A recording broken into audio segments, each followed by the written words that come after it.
រុនសួស្តីអ្នកទាំងអស់គ្នាថ្ងៃនេះខ្ញុំប៉ូលីនបានមកជួបបងប្អូនម្ដងទៀតនៅក្នុង Channel PLKA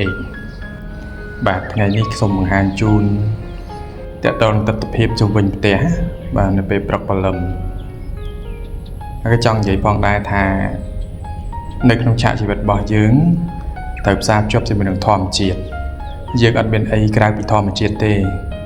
យើងកើតមកក៏តទេហើយទៅវិញក៏តទេអញ្ចឹងម្លងពេលដែលយើងរស់នៅលើផែនដីនេះយើងគួរតែចែករំលែកនៅអ្វីដែលល្អរៀននៅអ្វីដែលល្អពីគ្នាទៅវិញទៅមកប្រកបដោយបញ្ញាញាណនៅផ្ទះរបស់ខ្ញុំក្រៅតែពីដំណាំផ្លែឈើក៏យើងដាំការលំអដើម្បីបន្ថែមជាគ្រឿងទាក់ទាញចិត្តបាទទាក់ទាញអារម្មណ៍ឲ្យយើងទាំងអស់គ្នានឹងមានសេចក្តីរីករាយបាទវាមិនខុសគ្នាអំពីជីវិតដែរការដែលយើងចេះតុបតែងចេះកែលម្អ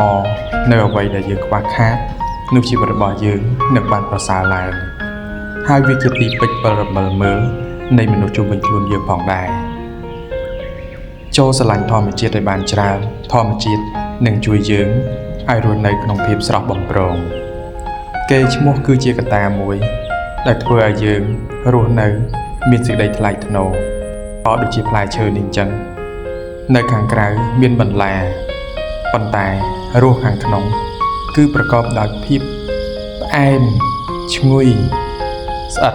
ជាប់ចិត្តតែម្ដងក្រៅតែពីខ្នុរយើងក៏ត្រូវការលំអងនៅក្នុងជីវិតរបស់យើងផ្សេងទៀតផងដែរដើម្បីឲ្យមានភាពសម្បូរបែបនិងទទួលស្គាល់ពីមនុស្សជុំវិញខ្លួនជួបគ្នានៅវីដេអូក្រោយទៀត